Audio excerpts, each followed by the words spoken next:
మనకి పైల్స్ వచ్చేది కాన్స్టిపేషన్ వల్ల. కాన్స్టిపేషన్ ఫస్ట్ ఎక్కడి నుంచి స్టార్ట్ అవుతుంది? డైజెషన్ బాగుంటేనే మనకి కాన్స్టిపేషన్ ప్రాబ్లమ్ రాకుండా ఉంటుంది.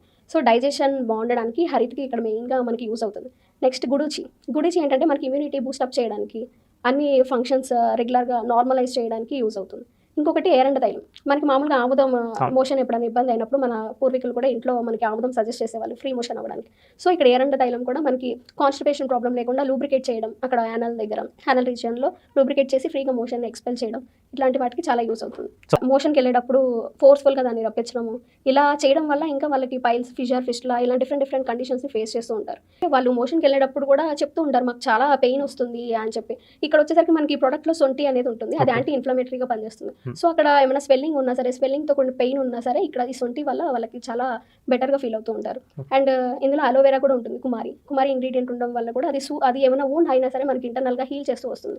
సో ఈ కుమారి ఇంగ్రీడియంట్ వల్ల కూడా వాళ్ళు చాలా రిలాక్స్గా అనిపిస్తారంటే డ్యూరింగ్ ఎక్స్పెన్షన్ ఆఫ్ ఫీటస్ వాళ్ళు మోషన్కి వెళ్ళేటప్పుడు కూడా ఇబ్బంది పడకుండా ఉంటారు. బ్లీడింగ్ ఏమైనా ఉన్నా స్టాప్ చేయడానికి ఉంటుంది, ఇంటర్నల్గా హీల్ అవ్వడానికి ఉంటుంది. ఎస్పెషల్లీ వాళ్ళు పైకి చెప్పుకోవడానికి సిగ్గుపడుతూ ఉంటారు చాలా మంది, మాకు ఈ ప్రాబ్లం ఉంది అని. అది షేమ్ఫుల్గా ఫీల్ అయ్యే అసలు అవ్వాల్సిన అవసరం లేదు. ఖచ్చితంగా అలా ఫీల్ అయితేనే వాళ్ళు ఇంకా సఫర్ అవుతూ ఉంటారు. ఖచ్చితంగా డాక్టర్ని కన్సల్ట్ చేయడమో, లేకపోతే ఇలాంటి బెస్ట్ మెడిసిన్స్ వాళ్ళు డైరెక్ట్గా యూస్ చేసుకోవచ్చు.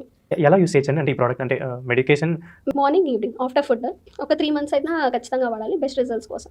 ఓకే. అలాగే డైట్ కూడా చాలా ఇంపార్టెంట్. లైఫ్ స్టైల్ చేంజెస్ ఉంటాయి అంటే చేయొచ్చు అంటే ఖచ్చితంగా లైఫ్ స్టైల్ చేంజెస్ చేయాలి. వాళ్ళు ఎక్కువ వాటర్ ఇంటేక్ ఎక్కువ ఉండాలి, బటర్ మిల్క్ ఖచ్చితంగా తీసుకోవాలి, మసాలా స్పైసీ ఐటమ్స్ ఇవన్నీ తగ్గించాలి, జంక్ ఫుడ్ కూడా తగ్గించాలి, ఆల్కహాల్ కన్జంప్షన్ ఖచ్చితంగా మానేయాలి. జనరల్గా అంటే ఏంటి కాజెస్ ఏంటి అసలు ఈ పైల్స్ ప్రాబ్లమ్స్కి? వీటన్నిటికి అంటే చాలా మందికి ఉంటుంది తెలుసుకోవాలని, దీని గురించి స్టడీ చేయాలి అని చెప్పి. వాళ్ళకి ఏమైనా చెప్తారా ఎలా కాజెస్ ఏంటి అనేది? మెయిన్లీ ఇప్పుడైతే జంక్ ఫుడ్ వల్ల, లైఫ్ స్టైల్ డిజార్డర్స్ వల్ల, ఎక్సెస్ జంక్ ఫుడ్ తినడం వల్ల ఒబెసిటీ వస్తుంది. ఒబెసిటీ రావడం వల్ల ఆల్మోస్ట్ డైజెషన్ ఇబ్బంది అవుతుంది. Digestion leads to constipation. ఈ కాన్స్టిపేషన్ వచ్చినప్పుడు కూడా వాళ్ళు లాక్సేటివ్స్ తీసుకోకుండా, అంటే ఇప్పుడు మనకి జనరల్ ఈ రోజు అవ్వలేదు, నెక్స్ట్ డే వాళ్ళు ఫోర్స్ఫుల్గా రప్పించడం ఇలా ట్రై చేస్తున్నారు. అంతేగాని వాళ్ళ డైట్లో ఫైబర్ డైట్ యాడ్ చేసుకుందాము అని కానీ వాళ్ళు ఇలా థింక్ చేయరు. అంటే వాళ్ళకి అంత ఐడియా ఉండదు కాబట్టి నార్మల్ పీపుల్కి. సో ఖచ్చితంగా ఫైబర్ డైట్ అంటే లైక్ కీరా దోసకాయ, లేకపోతే ఇలా ఫైబర్ ఉన్న డైట్, ఏదైనా నార్మల్ లీఫీ వెజిటేబుల్స్ యాడ్ చేసుకోవడం, బటర్ మిల్క్ రెగ్యులర్గా, అంటే బాడీని హీట్ తగ్గించుకునేది. అంటే కొంతమంది హాట్ క్లైమేట్స్లో వర్క్ చేస్తూ ఉంటారు, లైక్ కోల్ మైన్స్, లేకపోతే ఎక్కువ లాంగ్ సిట్టింగ్ ఉండే వాళ్ళు కూడా ఎక్కువగా ఈ పైల్స్ వచ్చే ఛాన్స్ ఉంటుంది. అంటే లాంగ్ డ్రైవింగ్ చేసే వాళ్ళకి కూడా, long driving like lorry drivers అవ్వనివ్వండి, ఎక్కువసేపు సిస్టమ్ వర్క్ చేసే వాళ్ళు కానీ, lack of physical activity also.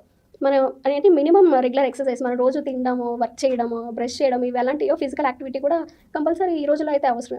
మన ఇష్టమైన ఫుడ్ మనం బయటకు వెళ్ళి తింటున్నప్పుడు మన బాడీ కంట్రోల్లో ఉండాలి, హెల్తీగా ఉండాలి అనుకోవడంలో కూడా బాడీ తప్పేం లేదు, మనమే తప్పు చేస్తున్నాం. సో ఖచ్చితంగా ఫిజికల్ యాక్టివిటీ ఉండాలి, మన డైట్లో ఫైబర్ ఫుడ్ ఉండాలి, ప్రోటీన్ ఫుడ్ ఇంటేక్ ఉండాలి, కార్బోహైడ్రేట్స్ ఎప్పుడు మినిమల్గా తీసుకోవాలి, అంటే like whites, sugars, rice items ఎప్పుడు తక్కువే ఉండాలి. ఎప్పుడు మనం తీసుకున్న బ్యాలెన్స్డ్ మీల్ అయితే ఖచ్చితంగా తీసుకోవాలి. ఎప్పుడు మన డైట్లో సమ్ ప్రోటీన్ అంటే ఎగ్స్ అవ్వచ్చు, నాన్ వెజిటేరియన్ అంటే, వెజిటేరియన్ అయితే పన్నీర్, కాల్షియం లాంటి డైట్స్ ఖచ్చితంగా ఇన్వాల్వ్ చేయాలి.